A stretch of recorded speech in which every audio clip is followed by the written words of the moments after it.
Hi, I'm Kendra Corman. If you're a coach, consultant, or marketer, you know marketing is far from a perfect science. And that's why this show is called Imperfect Marketing. Join me and my guests as we explore how to grow your business with marketing tips and, of course, lessons learned along the way.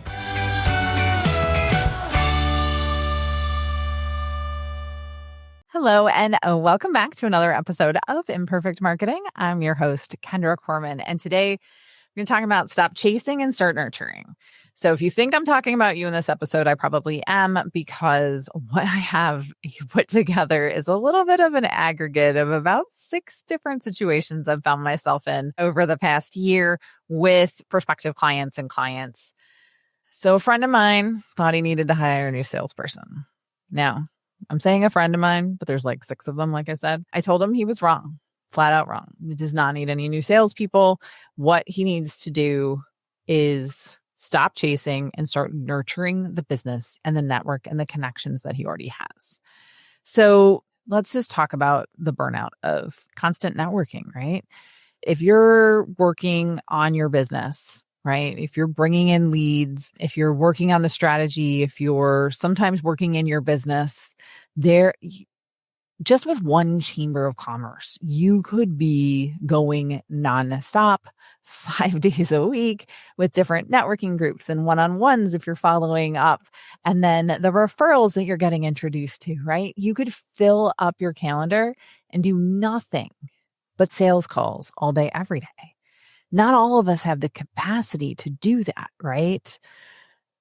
Hence why a lot of people think that they need to bring on a salesperson so that salesperson can do that. But a lot of times when they bring that person on, they're disappointed in the results because, number one, that person doesn't have the same passion and connection to the business that they do. They don't have that passion, so they're limited on, maybe they don't go to meetings before 8 or 9 o'clock in the morning, or they don't want to go to networking ones that are after 5 or 6 o'clock at night, or, they have to meet the bus at 2 and drop off at 8:30 or whatever that happens to be, right? And a lot of founders and a lot of successful business owners run into problems where those expectations just aren't meeting. And so hiring a salesperson is not always the right solution. Sometimes it's really just about nurturing the people that you have. So I believe, and I've talked about this numerous times before, in email marketing, right? We know this. We know I love email marketing. But that's the solution, not the knee-jerk reaction of hiring somebody new. So again, talking a little bit about that constant chasing new leads it's a burnout trap, right? You have a huge time commitment. It's an energy drain. If you are an introvert, which a lot of the business owners I talk to, they're introverted, right? They get burnt out at the end of a day when they've talked to 800 different people, right? Sometimes they're just too tired and they're at a networking event at the local watering hole and they're sitting there and they're like, I don't even know what to say anymore because I just need a nap, right? So that's great because you're meeting people and those people want to learn more about what you do and what you offer and how maybe you can help them and they can help you. I get all of that. It's fantastic, right? I truly believe in the power of networking. But now that meeting is done. Maybe you met them at a chamber networking event and then you went off and you did a one-on-one meeting, got to know them better. They were interested, but maybe it wasn't the right time. So how do you stay top of mind? How do you make sure that they don't go to another chamber networking meeting, have another one-on-one with somebody that's a competitor in your category and now only think of them when they're thinking about whatever problem that they have that you solve? It's about staying top of mind. And that's what email does. Email helps you stay top of mind. Okay. So there's a gap there, right? Between meeting people and between nurturing that relationship. Email done right feels like it is nurturing that relationship, right? Because it feels like you're writing to one person. It's like you're having a conversation just with them. Because when you're writing that email, you have one person in mind, and that is that ideal client that you have, which really, really helps. Doesn't matter how great your salesperson is. They cannot scale themselves infinitely. right? There's only so many meetings they have because there's only so many hours in the day. And I haven't met a lot of people that want to have networking meetings at midnight. Uh, I've done some podcast guesting that has come close to midnight, but that's not really my best time of the day. So you need to rest. You need to recharge. You need to sometimes work in your business, not just on it and not just bringing people in, right? And that's a struggle. So let's go back to my example of my friend who built a business and doesn't do any email marketing, but he's a salesperson, right? He's the best salesperson. No matter what I do, no matter what I say, no matter who he brings in, nobody is going to match him. They're not going to match his passion for the business. They're not going to match his pace. They're not going to manage the flexibility and the ideation that he gets from having those sales meetings or those one-on-one meetings to learn more, right? A salesperson is going to feel like they have a prescribed list of things that they're supposed to do and stick inside that box a lot of times. Now, no, yes, good salespeople are going to ask questions, things like that, but they don't come up with the same number of ideas and don't fully know what's possible because they're not living it day to day, right? They didn't build it from the ground up like you did. And so they're not going to do as well when it comes to selling you and your business. You're always going to be the best at that.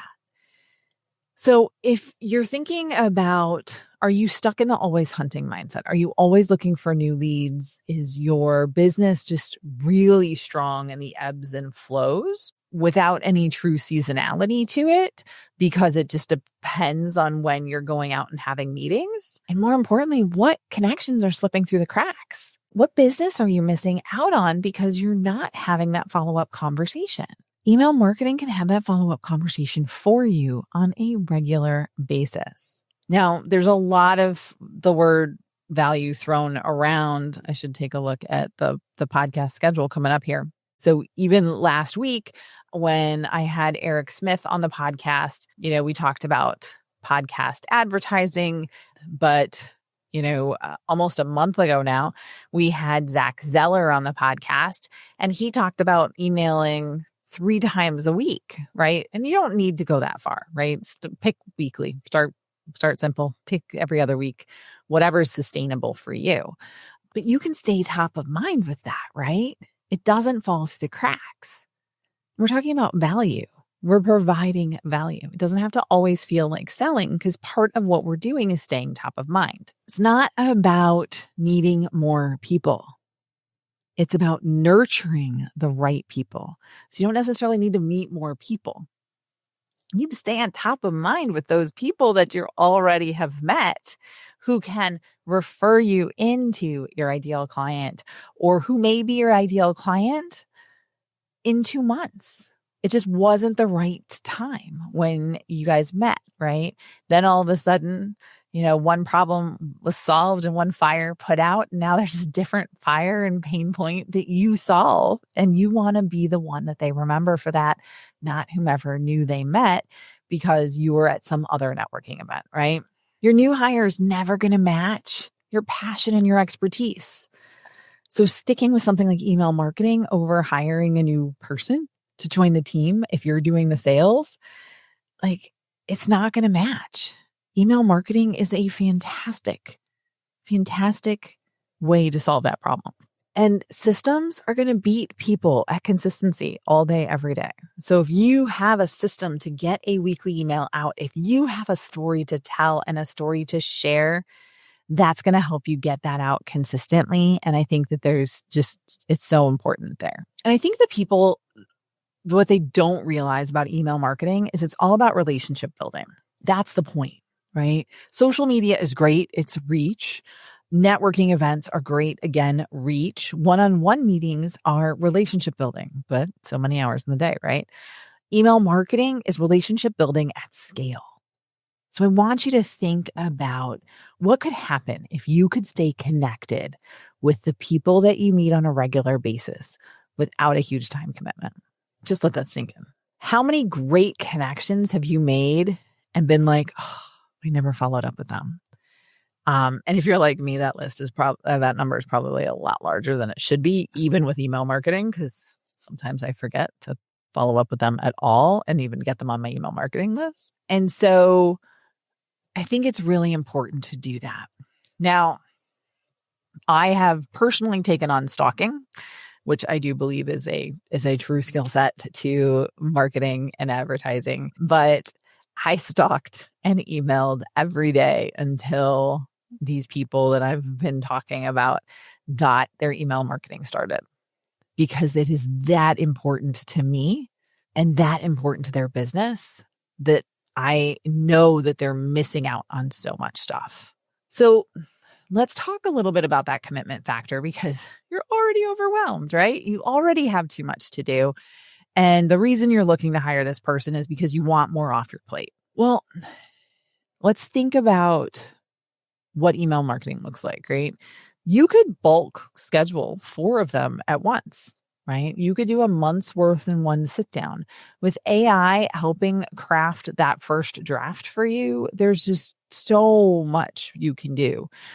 You want to create stories that connect. You want to act like you're talking to one person when you're writing the email, not act. You really want to talk to one person when you're writing the email so that they are drawn in by you and what you do. I would say I probably spend, it depends on the day, anywhere between 15 and 30 minutes per email newsletter I send. So this is going out to several thousand people, right? So I've got an email newsletter. It's going out to several thousand people for 30-minute investment. For me to meet with several thousand people is going to fill up a year, right? So there's not enough hours in the week for me to connect with these people on a weekly, sometimes not even on an annual basis. But I can when they're in market and ready to move, because I've stayed top of mind with them with email. That's the key. So the difference between a sometimes once in a while newsletter that I must admit, and I've talked about this before, that I've had, and committed email marketing is very different, right? The results are very different. Oh, I tried it before. Oh, I feel like I'm bothering people. No, commit and send. I'm not saying that you have to commit to sending daily, twice a week, once a week, or once every other week at a minimum is what you need to be sending out to stay consistent. You have enough stories. You have enough successes. You have enough examples or questions that you're being asked that you're providing answers to that can help somebody else.